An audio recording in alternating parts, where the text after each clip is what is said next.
y'all for coming.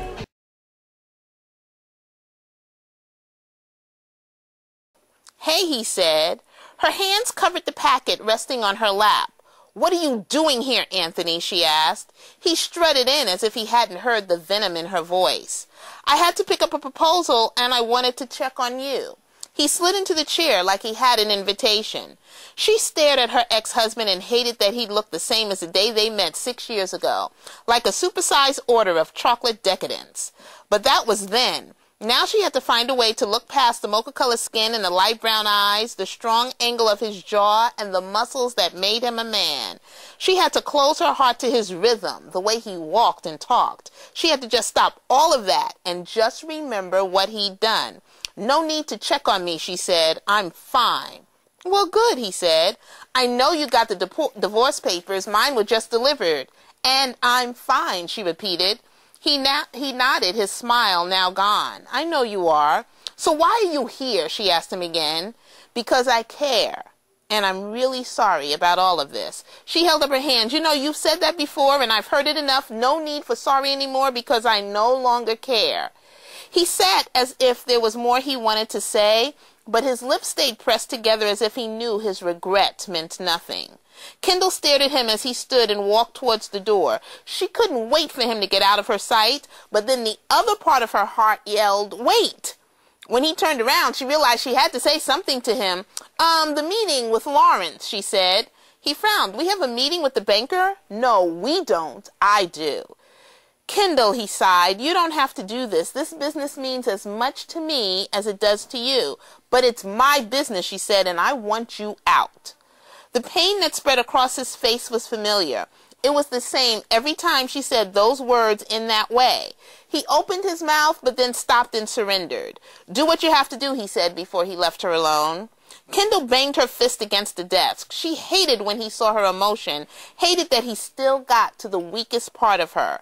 She should have let him just walk out of the office, but she stopped him just so she could have a little bit more time with him. It wasn't like she really had a meeting with their banker. She already knew she couldn't afford to buy Anthony out of the business that they had started.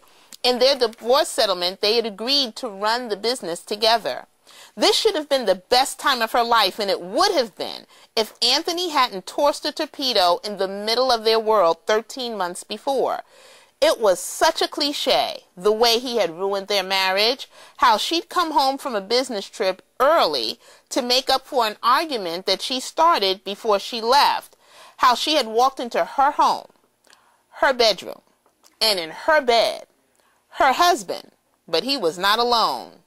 Even now, Kendall could hear the screams, but she wasn't sure who the cries came from. She couldn't figure out if they had been from her or Anthony or Sabrina.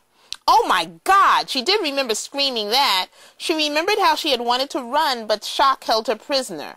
Kendall, her husband had yelled. She had heard his voice, but her eyes couldn't fix on him. Her eyes were trained on the woman who sat naked on her bed. Kendall, he had yelled her name again. It was his touch that freed her. She had stumbled down the stairs and out of their home. Even though thick tears clouded her eyes, as she screeched out of the driveway, she could see her husband standing at their front door yelling for her. She had only one place to go, which was why he found her right away. Kendall, he sounded relieved when he rushed into her office. She faced him with swollen eyes and a busted heart. How could you, she cried. His eyes were as puffed up as hers, and she wondered why. He didn't have any reason to hurt. Kendall, he said softly, I am so sorry. How could you, she asked him again, through tears that threatened to drown them both. The sorrow in his eyes moved her to the brink of hysteria. I'm sorry, he said over and over. We can try. We can really try to work through this. It happened just this one time. Like that even mattered. He said, please, I love you. Let's try. She said, why Sabrina? Why my sister? You broke it down now. There you go. There you go.